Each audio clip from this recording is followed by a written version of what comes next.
How's it going today, guys?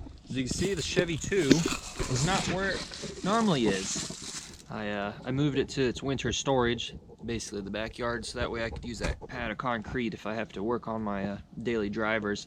So it is rolling. It rolled back here. Everything's still screwed in. I went ahead also and put the trunk pan in to kind of help stiffen everything up. I welded in a piece of metal down here and some brackets to kind of tie everything together. Makes everything real nice and stiff. So there's some problems I noticed once I put the trunk pan in. Going off my 66, this side looks pretty good. Not a lot of room. That looks fine to me. I come over here and I got a huge gap. So gonna have to try to figure out what's going on with this side.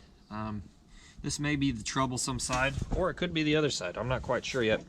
But we'll find out this winter, or well, spring. I probably won't restart on this car, the body work on it, till spring, just because it's back here, so I can't weld on it. I got some little bit better tires. I took those off my 66. I'll throw those on the rear. Went to the local swap meet, the annual swap meet.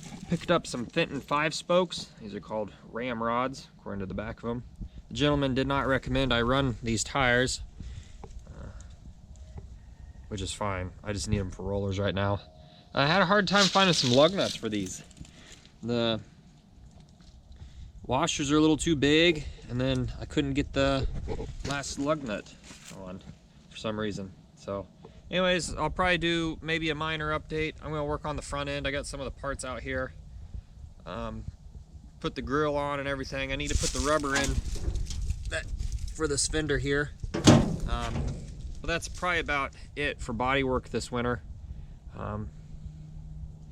So that's kind of where it'll end for now. Stay tuned for more updates. All right, thanks for watching.